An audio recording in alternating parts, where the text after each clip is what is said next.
कृष्णाय वासुदेवाय हरे परमात्मने प्रणतक्लेशनाशाय गोविंदाय नमो नमः। ओम नमो भगवते वासुदेवाय। जय श्री कृष्ण। प्रिय भक्तों, आइए सुनते हैं श्री विष्णु महापुराण की कथा। श्री पराशर जी बोले, ही मैत्रेय, देव श्री विष्णु भगवान ने वह जैसा कहा था उसके अनुसार जगतदात्री योग माया ने 6 गर्भों को देवकी के उदर में स्थित किया और 7वें को उदर में से निकाल लिया। इस प्रकार 7वें गर्भ की रोहिणी के उदर में पहुंच जाने पर श्री हरि ने तीनों लोकों का उद्धार करने की इच्छा से देवकी के गर्भ में प्रवेश किया। भगवान परमेश्वर के आज्ञा अनुसार योग माया भी उसी दिन यशोदा के गर्भ में स्थित हुई। हे द्विज, विष्णु अंश के पृथ्वी में पधारने पर आकाश में ग्रहगण ठीक ठीक गति से चलने लगे और ऋतुगण भी मंगलमय होकर शोभा पाने लगी।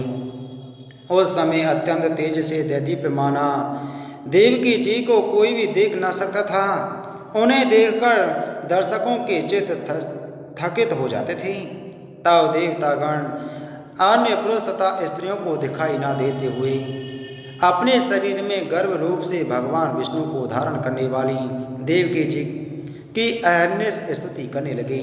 देवता बोले, हे शोभने, तू पहले ब्रह्म प्रतिबिंब धारणी मूल प्रकृति हुई थी और फिर जगत विधाता की वेद गर्भावाणी हुई। हे सनातने, तो ही सृज पदार्थों को उत्पन्न करने वाली और तो ही सृष्टि रूपा है, तो ही सबकी बीज स्वरूपा यज्ञमयी वेदत्रयी हुई है, तो ही फलमयी यज्ञ क्रिया और अग्निमयी अरणी है, तथा तो ही देव माता अदिति और दैत्य प्रसूदिति है, तो ही दिनकरी प्रभा और ज्ञान गर्भा गुरु शुश्रूषा है, तथा तू ही न्यायमयी परम नीति और विनय संपन्न लज्जा है, तो ही काममयी इच्छा संतोषमयी तुष्टि बोध गर्भा प्रज्ञा और धैर्य धारणी धृति है। ग्रह नक्षत्र और तारागणों को धारण करने वाला तथा वृष्टि आदि के द्वारा इस अखिल विश्व का कारण स्वरूप आकाश तू ही है। हे जगतदात्री, हे देवी, ये सब तथा और भी सहस्त्रों और असंख्य विभूतियाँ इस समय तेरे उदर में स्थित हैं।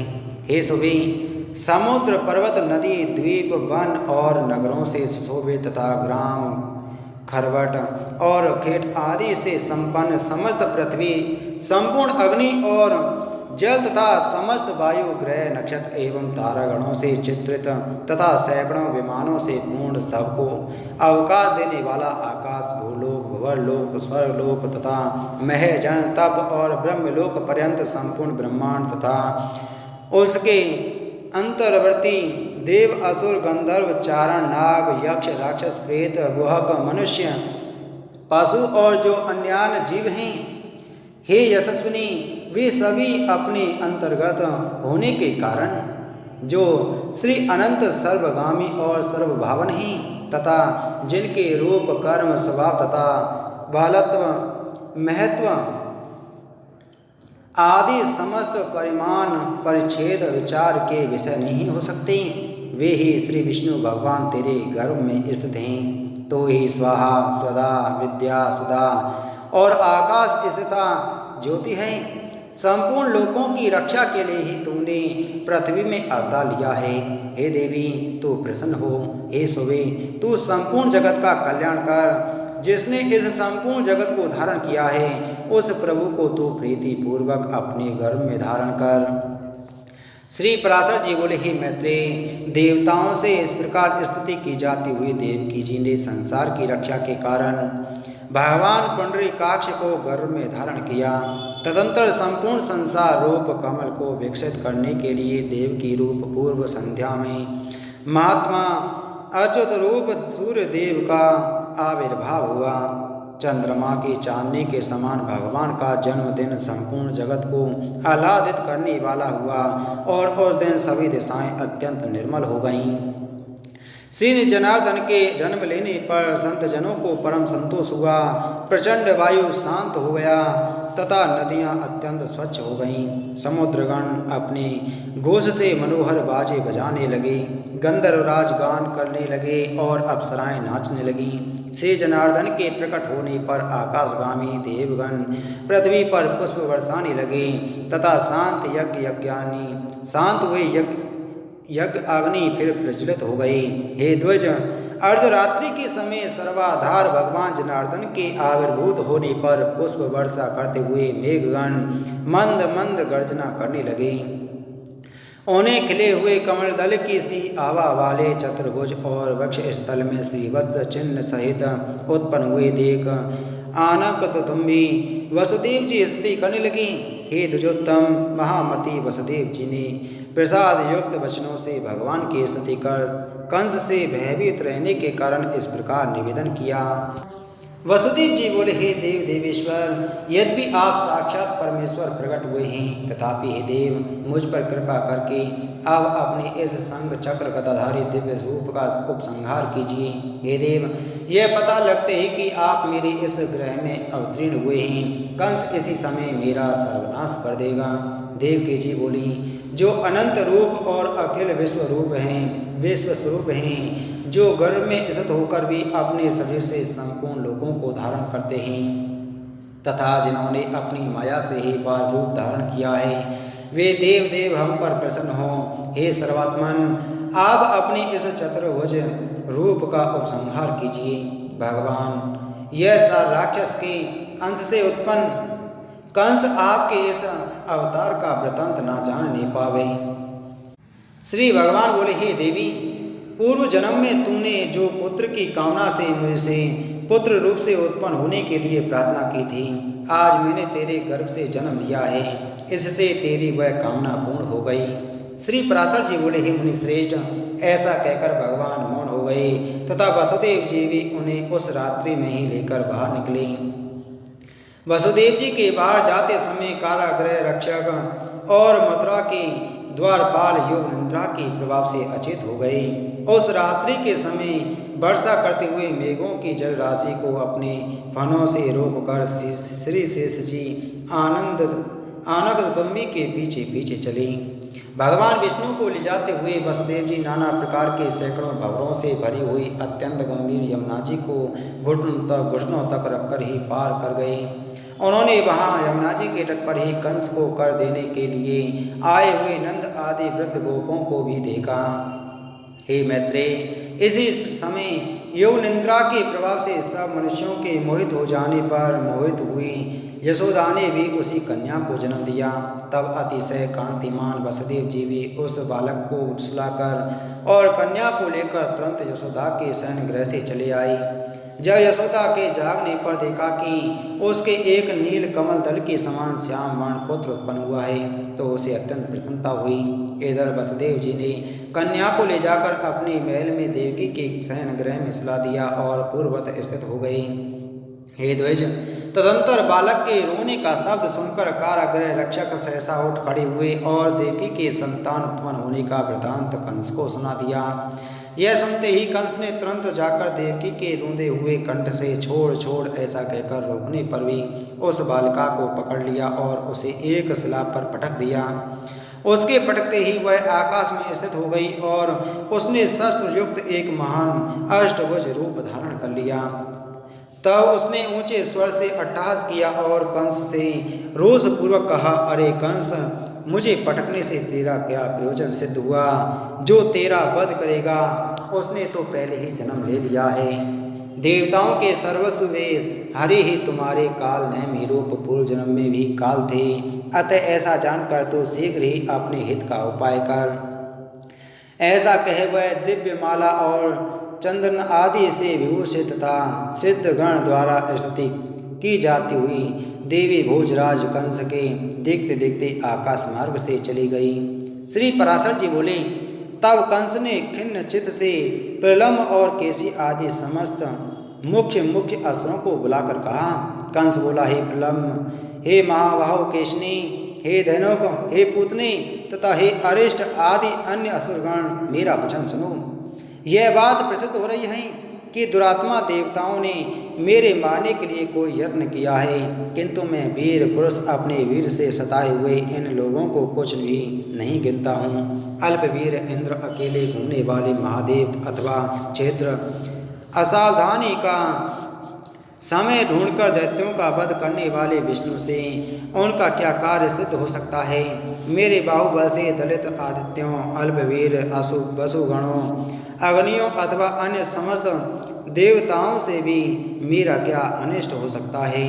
आप लोगों ने क्या देखा नहीं था कि मेरे साथ युद्ध भूमि में आकर देवराज इंद्र वक्षस्थल में नहीं, अपनी पीठ पर बाणों की बौछार सहता हुआ भाग गया था।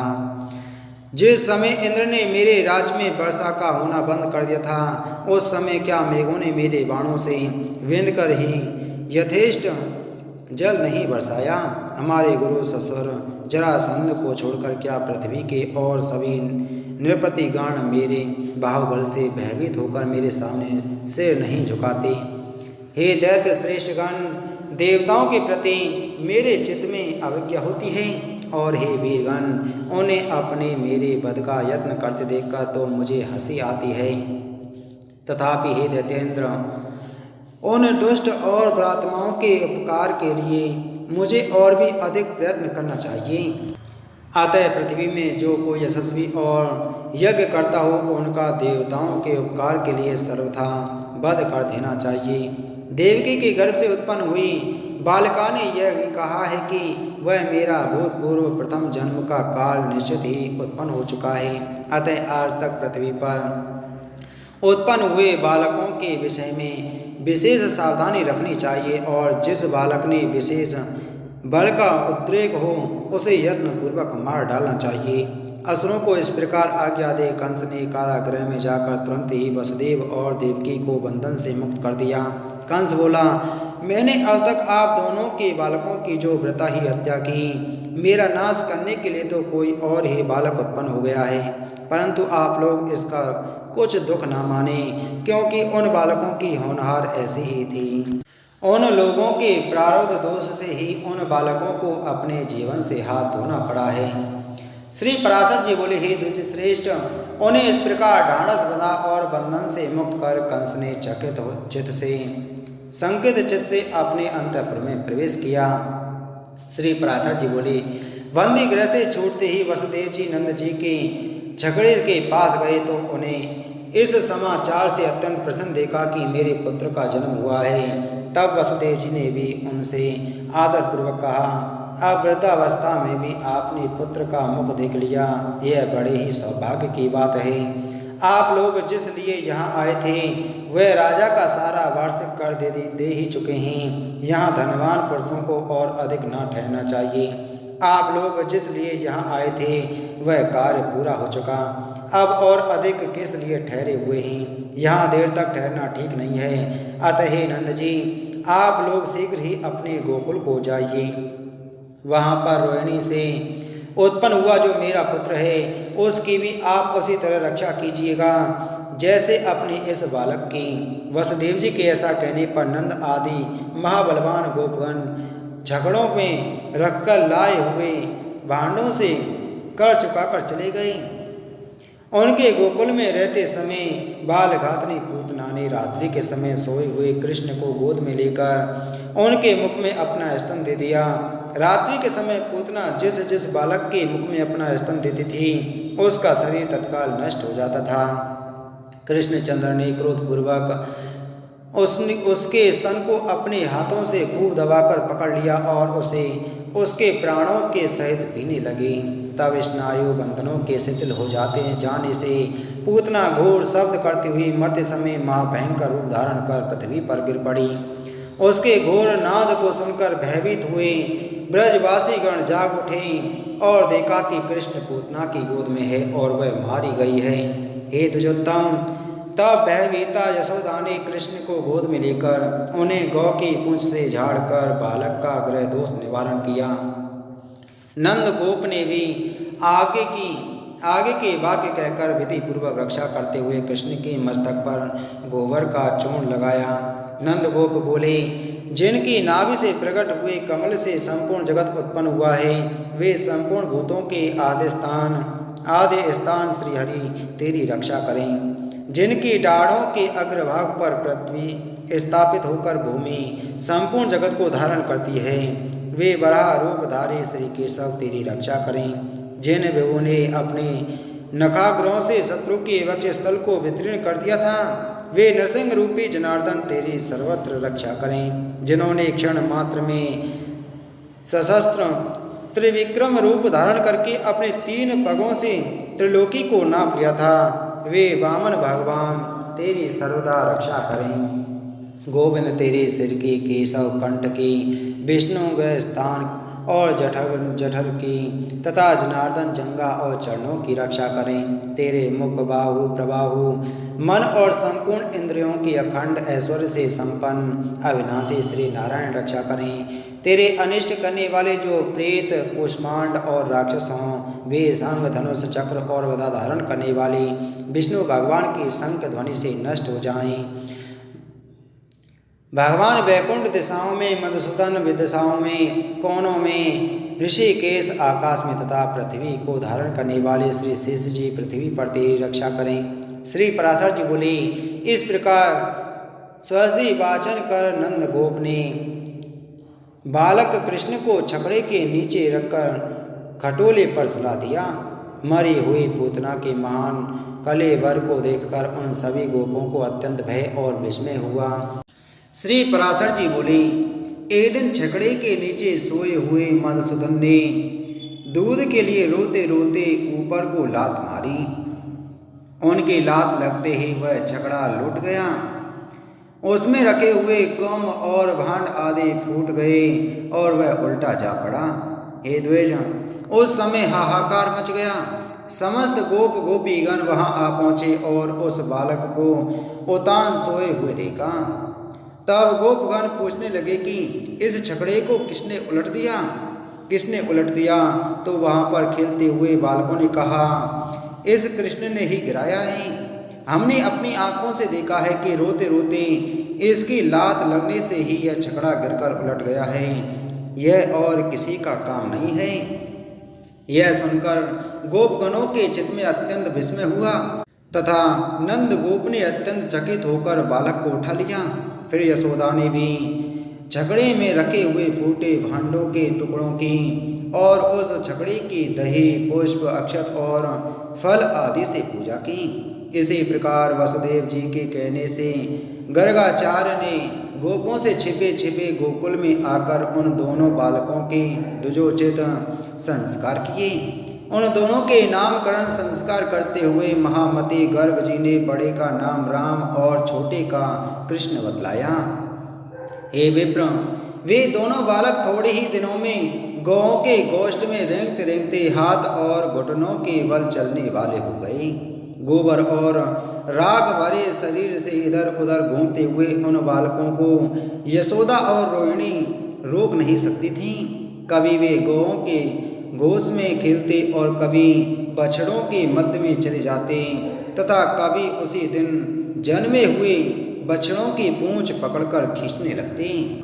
एक दिन जब यशोदा सदा एक ही स्थान पर साथ साथ खेलने वाले उन दोनों अत्यंत चंचल बालकों को ना रोक सकी, तो उसने अनायास ही सब कर्म करने वाले कृष्ण को रस्सी से कटी भाग में कसकर ओखल में बांध दिया और रोष पूर्वक इस प्रकार कहने लगी, अरे चंचल, अब तुझ में सामर्थ्य हो तो चला जा। ऐसा कहकर कुटुम्बिनी यशोदा अपने घर के धंधे में लग गई। उसके गृह कार्य में व्यग्र हो जाने पर कमल नयन कृष्ण ओखल को खींचते खींचते यमलार्जुन के बीच में गए और उन दोनों वृक्षों के बीच में तिरछी पड़ी हुई ओखल को खींचते हुए उन्होंने ऊंची शाखाओं वाले यमलार्जुन वृक्ष को उखाड़ डाला। तब उनके उखड़ने का कट कट शब्द सुनकर वहां ब्रजवासी लोग दौड़ आए और उन दोनों महावृक्षों को तथा उनके बीच में कमर में रस्सी से बंधकर बंधे हुए बालक को नन्हे नन्हे अल्प दांतों की श्वेत किरणों से शुभ्र हास करते देखा। तभी से रस्सी से बंधने के कारण उनका नाम दामोदर पड़ा। तब नंद गोप आदि समस्त वृद्ध गोपों ने महान उत्पातों के कारण अत्यंत भयभीत होकर आपस में यह सलाह की, अब इस स्थान पर रहने का हमारा कोई प्रयोजन नहीं है, हमें किसी और महावन को चलना चाहिए, क्योंकि यहाँ नाश के कारण स्वरूप पूतनावध झगड़े का लौट जाना तथा आदि किसी दोष के बिना ही वृक्षों का गिर पड़ना इत्यादि बहुत से उत्पात दिखाई देने लगे हैं। अतः जब तक कोई भूमि संबंधी महान उत्पात ब्रज को नष्ट न करे तब तक शीघ्र ही हम लोग इस स्थान से वृंदावन को चलते हैं। इस प्रकार वे समस्त ब्रजवासी चलने का विचार कर अपने अपने कुटुंब के लोगों से कहने लगे, शीघ्र ही चलो, देरी मत करो। तब भी ब्रजवासी वत्सवाल दल बांधकर एक क्षण में ही छकड़ों को और गौओं के साथ उन्हें हाँकते हुए चल दिए। हे द्विज, वस्तुओं के अवशिष्टांशों से युक्त वह ब्रजभूमि क्षण भर में ही काक तथा भास आदि पक्षियों से व्याप्त हो गई। तब लीला विहारी भगवान कृष्ण ने गौओं की अभिवृद्धि की इच्छा से अपने शुद्ध चित्त से वृंदावन धाम का चिंतन किया। इससे हे द्विजोत्तम, अत्यंत रुक्ष ग्रीष्म काल में भी वहाँ वर्षा ऋतु के समान सब और नवीन धूप उत्पन्न हो गई। तब चारों ओर अर्धचंद्राकार से छकड़ों की बाढ़ लगाकर वे समस्त ब्रजवासी वृंदावन में रहने लगे। तदंतर राम और कृष्ण भी बछड़ों के रक्षक हो गए और एक स्थान पर रहकर गोष्ठ में बाल लीला करते हुए विचरने लगे। वे काक पक्षधारी दोनों बालक सिर पर मयूर पिच्छ का मुकुट धारण कर तथा वन्य पुष्पों के कर्णभूषण पहन ग्वालोचित बंसी आदि से सब प्रकार के बाजों की ध्वनि करते तथा पत्तों के बाजे से ही नाना प्रकार की ध्वनि निकालते स्कंद के अंशभूत शाक विशाख कुमारों के समान हंसते और खेलते हुए उस महावन में विचरने लगे।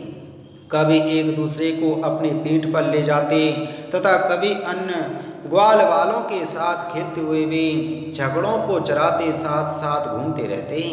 इस प्रकार उस महाब्रज में रहते रहते कुछ समय बीतने पर वे निखिल लोकपालक वत्सपाल 7 वर्ष के हो गए। तब मेघ समूह से आकाश को आच्छादित करता हुआ तथा अतिशय वारी धाराओं से दिशाओं को एक रूप करता हुआ वर्षा काल आया। उस समय नवीन दुर्वा के बढ़ जाने और वीर बटुहियों से व्याप्त हो जाने के कारण पृथ्वी पद्मराग विभूषिता मरकतमयी सी जान पड़ने लगी। जिस प्रकार नया धन पाकर दुष्ट उच्च श्रृंखल हो जाता है, उसी प्रकार नदियों का बल सब और अपना निर्दिष्ट मार्ग छोड़कर बहने लगा। जैसे मूर्ख मनुष्यों की दृष्टतापूर्ण युक्तियों से अच्छे वक्ता की वाणी भी मलिन पड़ जाती है, वैसे ही मलिन वेगों से आच्छादित रहने के कारण निर्मल चंद्रमा भी शोभाहीन हो गया। जिस प्रकार विवेकहीन राजा के संग में गुणहीन मनुष्य भी प्रतिष्ठा प्राप्त कर लेता है, उसी प्रकार आकाश मंडल में गुण रहित इंद्रधनुष स्थित हो गया। दुराचारी पुरुष में कुलीन पुरुष की निष्कपट शुभ चेष्टा के समान मेघमंडल में बगुलों की निर्मल पंक्ति सुशोभित होने लगी। श्रेष्ठ पुरुष के साथ दुर्जन की मित्रता के समान अत्यंत चंचला विद्युत आकाश में स्थिर रह न सकी। महामूर्ख मनुष्यों की अन्यार्थिका युक्तियों के समान मार्ग तृण और दूर समूह से आच्छादित होकर स्पष्ट हो गए। उस समय उन्मत्त मयूर और चातक गण से सुशोभित महावन में कृष्ण और राम प्रसन्नता पूर्वक गोप कुमारों के साथ विचरने लगे। वे दोनों कभी गौओं के साथ मनोहर गान और तान छेड़ते तथा कभी अत्यंत शीत वृक्ष तल का आश्रय लेते हुए विचरते रहते थे। वे कभी तो कदम पुष्पों के हार से विचित्र वेश बना लेते, कभी मयूर पिच्छ की माला से सुशोभित होते और कभी नाना प्रकार की पर्वतीय धातुओं से अपने शरीर को लिप्त कर लेते। कभी कुछ झपकी लेने की इच्छा से पत्तों की सैया पर लेट जाते और कभी मेघ के गर्जने पर हाहा करके कोलाहल मचाने लगते। कभी दूसरे गोपों के गाने पर आप दोनों उसकी प्रशंसा करते और कभी ग्वालों की सी बांसुरी बजाते हुए मयूर की बोली का अनुकरण करने लगते। इस प्रकार वे दोनों अत्यंत प्रीति के साथ नाना प्रकार के भावों से परस्पर खेलते हुए प्रसन्न चित्त से उस वन में विचरने लगते।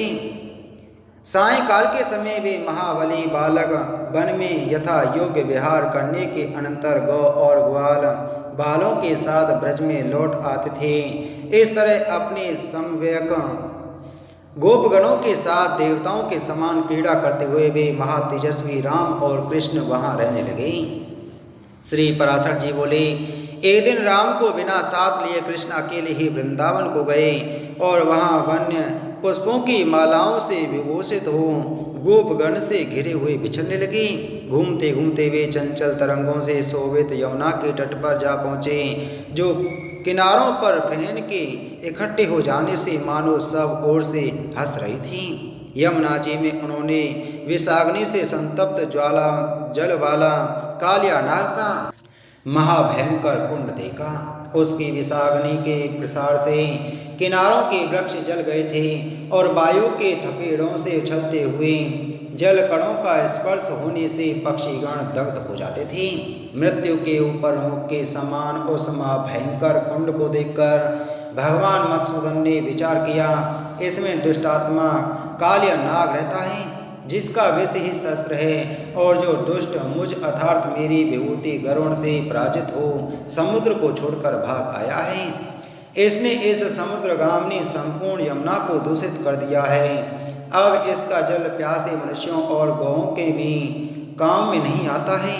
अतः मुझे इस नागराज का दमन करना चाहिए, जिससे ब्रजवासी लोग निर्भय होकर सुखपूर्वक रह सकें। इन कुमारगामी दुरात्माओं को शांत करना चाहिए, इसलिए ही तो मैंने इस लोक में अवतार लिया है। अतः अब मैं इस ऊंची ऊंची शाखाओं वाले पास ही के कदम वृक्ष पर चढ़कर वायुभक्षी नागराज के कुंड में कूदता हूँ। श्री पराशर जी बोले, हे मैत्रेय, ऐसा विचार कर भगवान अपनी कमर कसकर वेग पूर्वक नागराज के कुंड में कूद पड़े। उनके कूदने से उस महाराज ने अत्यंत क्षोभित होकर दूर स्थित वृक्षों को भी भिगो दिया। उस सर्प के विषम विष की ज्वाला से तपे हुए जल से भीगने के कारण वे वृक्ष तुरंत ही जल उठे और उनकी ज्वालाओं से संपूर्ण दिशाएं व्याप्त हो गईं। तब कृष्णचंद्र ने उस नाग कुंड में अपनी भुजाओं को ठोका। उनका शब्द सुनते ही वह नागराज तुरंत उनके सम्मुख आ गया। उसके नेत्र क्रोध से कुछ ताम्रवर्ण हो रहे थे, मुखों से अग्नि की लपटें निकल रही थीं और वह महाविषैले अन्य वायुभक्षी सर्पों से घिरा हुआ था। उसके साथ में मनोहर हारों से भूषिता और शरीर कंपन से हिलते हुए कुंडलों की कांति से सुशोभिता सैकड़ों नागपत्नियां थीं। तब सर्पों ने कुंडलाकार होकर कृष्णचंद्र को अपने शरीर से बांध लिया और अपने विषाग्नि संतप्त मुखों से काटने लगे।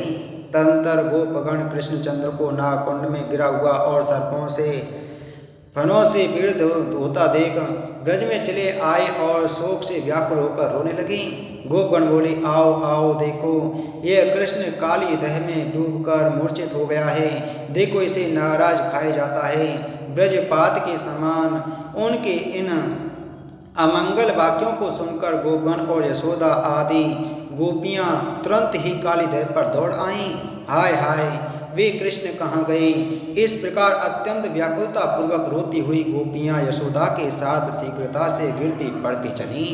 नंद जी तथा अन्यान गोपगण और अद्भुत विक्रमशाली बलराम जी भी कृष्ण दर्शन की लालसा से शीघ्रता पूर्वक यमुना तट पर आए। वहां आकर उन्होंने देखा कि कृष्णचंद्र सर्पराज के चंगुल में फंसे हुए हैं और उसने उन्हें अपने शरीर से लपेटकर निरुपाय कर दिया है। हे मुनिसत्तम, माँ भागा यशोदा और नंद गोप भी पुत्र के मुख पर टकटकी लगाकर चेष्टा शून्य हो गए। अन्य गोपियों ने भी जब श्री कृष्णचंद्र को इस दशा में देखा तो वे शोकाकुल होकर रोने लगी और भय तथा व्याकुलता के कारण गदगद वाणी से उनसे प्रीतिपूर्वक कहने लगी।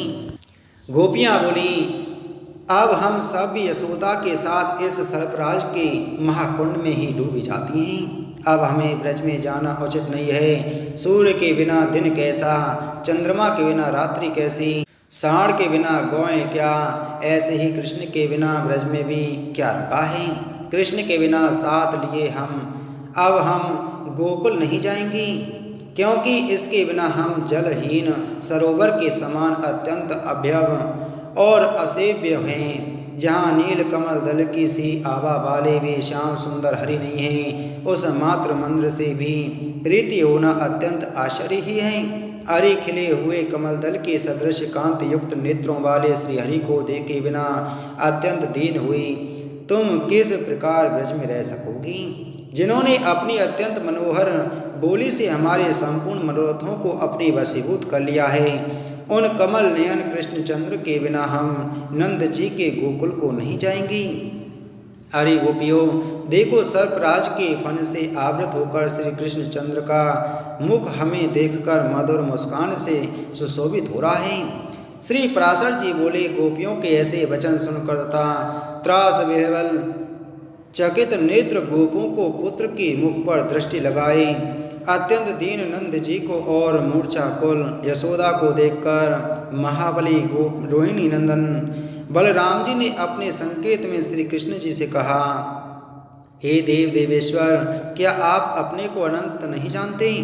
फिर किस लिए यह अत्यंत मानव भाव व्यक्त कर रहे हैं? पहियों की नावें जिस प्रकार औरों का आश्रय होती है, उसी प्रकार आप ही जगत के आश्रय कर्ता हर्ता और रक्षक हैं तथा आप ही त्रिलोक्य स्वरूप हैं और वेदत्रीमय हैं। हे अचिंत्य आत्मन, इंद्र रुद्र अग्नि वसु आदित्य मरुदगण और अश्विनी कुमार तथा समस्त योगी जन आप ही का चिंतन करते हैं। हे जगन्नाथ, संसार के हित के लिए पृथ्वी का भार उतारने की इच्छा से ही आपने मृत्युलोक में अवतार लिया है।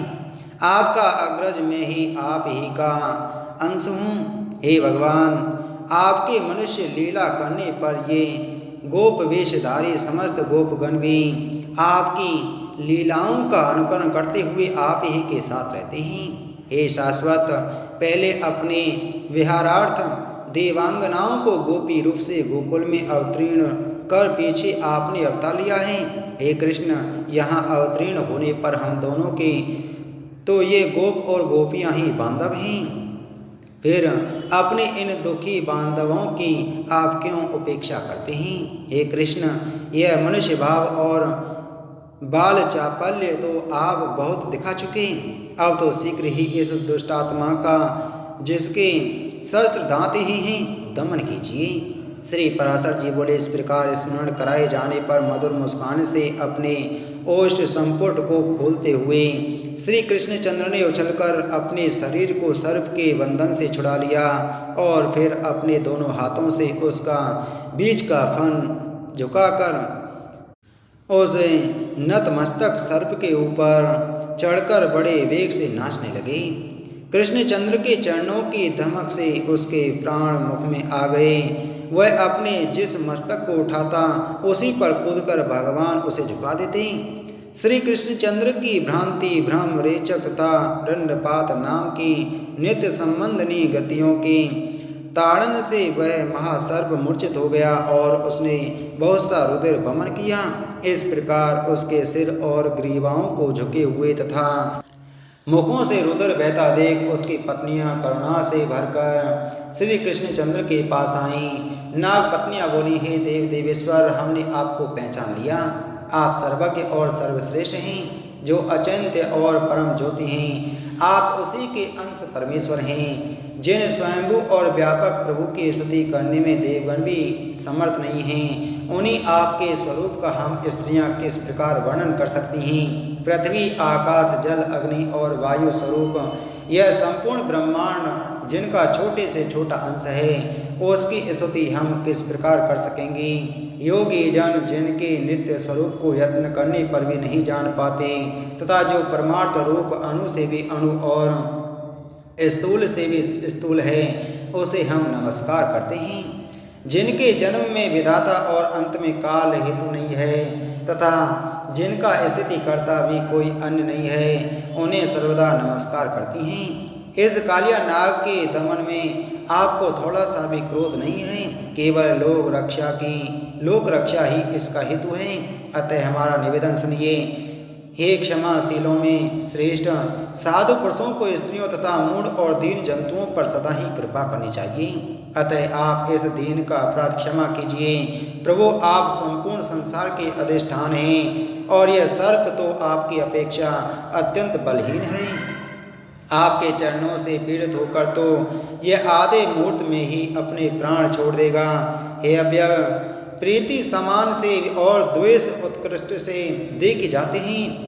फिर कहाँ तो यह अल्पवीर सर्प और कहाँ अकेले भुवनाश्रय आप। इसके साथ आपका द्वेष कैसा। अतः हे जगतमा स्वामी, इस दीन पर दया कीजिए। हे प्रभु, अब यह नाग अपने प्राण छोड़ने ही चाहता है, कृपया हमें पति की भिक्षा दीजिए। भुवनेश्वर, हे जगन्नाथ, हे महापुरुष, हे पूर्वज, यह नाग अब अपने प्राण छोड़ना ही चाहता है, कृपया आप हमें पति की भिक्षा दीजिए। वेदांत वेद विदेवेश्वर, हे दुष्ट दैत्य दलन, अब यह नाग अपने प्राण छोड़ना ही चाहता है, आप हमें पति की भिक्षा दीजिए। श्री पराशर जी बोले, नाग पत्नियों के ऐसा कहने पर थका मादा होने पर भी नागराज कुछ ढांढस बांधकर धीरे धीरे कहने लगा, हे देव देव प्रसन्न होइए। काले नाग बोला, हे नाथ, आपका स्वाभाविक अष्ट गुण विशिष्ट परम ऐश्वर्य निर्दिशय है, अर्थात आपसे बढ़कर किसी का भी ऐश्वर्य नहीं है। अतः मैं किस प्रकार आपकी स्तुति कर सकूँगा। आप पर हैं, आप पर मूल प्रकृति के भी आदि कारण हैं। हे परात्मक, पर की प्रवृत्ति भी आप ही से हुई है, अतः आप पर से भी पर हैं। फिर मैं किस प्रकार आपकी स्तुति कर सकूँगा, जिनसे ब्रह्मा, रुद्र, चंद्र, इंद्र, मरुदगण, अश्विनी कुमार, वसुगण और आदित्य आदि सभी उत्पन्न हुए हैं। और आपकी मैं किस प्रकार स्तुति कर सकूँगा। यह संपूर्ण जगत जिनके काल्पनिक अवयव का एक सूक्ष्म अविवांश मात्र है, और आपकी मैं किस प्रकार स्तुति कर सकूँगा। जिन सद सत कार्य कारण स्वरूप के वास्तविक रूप को ब्रह्मा आदि देवेश्वर गण भी नहीं जानते, उन आपकी मैं किस प्रकार स्तुति कर सकूँगा। जिनकी पूजा ब्रह्मा आदि देवगण नंदन वन के पुष्प, गंध और अनुलेपन आदि से करते हैं, उन आपकी मैं किस प्रकार पूजा कर सकूँगा। देवराज इंद्र जिनके अवतार रूपों की सर्वदा पूजा करते हैं, तथापि यथार्थ रूप को नहीं जान पाते, उन आपकी मैं किस प्रकार पूजा कर सकता हूँ। योगीगण अपनी समस्त इंद्रियों को उनके विषयों से खींचकर जिनका ध्यान द्वारा पूजन करते हैं, उन आपकी मैं किस प्रकार पूजा कर सकता हूँ। जिन प्रभु के स्वरूप की चित्त में भावना करके योगी जन भाव में पुष्प आदि से भजन ध्यान द्वारा उपासना करते हैं, उन आपकी मैं किस प्रकार पूजा कर सकता हूँ। हे देवेश्वर, आपकी पूजा अथवा स्तुति करने में मैं सर्वथा असमर्थ हूँ। मेरी चित्त वृत्ति तो केवल आपकी कृपा की ओर ही लगी हुई है, अतः आप मुझ पर प्रसन्न होइए। हे केशव, मेरा जिसमें जन्म हुआ है वह सर्प जाति अत्यंत क्रूर होती है, ये मेरा जातीय स्वभाव है। हे अच्युत, इसमें मेरा कोई अपराध नहीं है। इस संपूर्ण जगत की रचना और संहार आप ही करते हैं। संसार की रचना के साथ उसके जाति रूप और स्वभाव को भी आप ही बनाते हैं। हे ईश्वर, आपने मुझे जाति रूप और स्वभाव से युक्त करके जैसा बनाया है, उसी के अनुसार मैंने यह चेष्टा भी की है। हे देवदेव, यदि मेरा आचरण विपरीत हो तब तो अवश्य आपके कथानुसार मुझे दंड देना उचित है। तथापि हे जगत स्वामिन, आपने मुझ आज्ञा को जो दंड दिया है वह आपसे मिला हुआ दंड मेरे लिए कहीं अच्छा है, किंतु दूसरे का वर भी अच्छा नहीं। हे अच्युत, आपने मेरे पुरुषार्थ और विष को नष्ट करके मेरा भले प्रकार मान मर्दन कर दिया है। अब केवल मुझे प्राणदान दीजिए और आज्ञा कीजिए कि मैं क्या करूं। श्री भगवान बोले, हे सर्प, अब तुझे इस जमना जल में नहीं रहना चाहिए। तू शीघ्र ही अपने पुत्र और परिवार के सहित समुद्र के जल में चला जा। तेरे मस्तक पर मेरे चरण चिन्हों को देखकर समुद्र में रहते हुए भी सर्पों का शत्रु गरुण तुझ पर प्रहार नहीं करेगा। श्री पराशर जी बोले, सर्पराज कालिया से ऐसा कह भगवान श्री हरि ने उसे छोड़ दिया और वह उन्हें प्रणाम करके समस्त प्राणियों के देखते देखते अपने सेवक पुत्र बंधु और स्त्रियों के सहित अपने उस कुंड को छोड़कर समुद्र को चला गया। सर्प के चले जाने पर गोपगण लौटे हुए मृत पुरुष के समान कृष्णचंद्र को आलिंगन कर प्रीतिपूर्वक उनके मस्तक को नेत्र जल से भिगोने लगी। कुछ अन्य गोपगण यमुना को स्वच्छ जल वाली देख प्रसन्न होकर लीला विहारी श्री कृष्णचंद्र की विस्मृत चित्त से स्तुति करने लगे। तदंतर अपने उत्तम चरित्रों के कारण गोपियों से गीयमान और गोपों से प्रशंसित होते हुए श्री कृष्णचंद्र ब्रज में चले आए। इसी के साथ आज की हमारी श्री विष्णु महापुराण की कथा संपूर्ण हुई। बोलो विष्णु पुराण की जय। बोलो श्री कृष्णचंद्र भगवान की जय।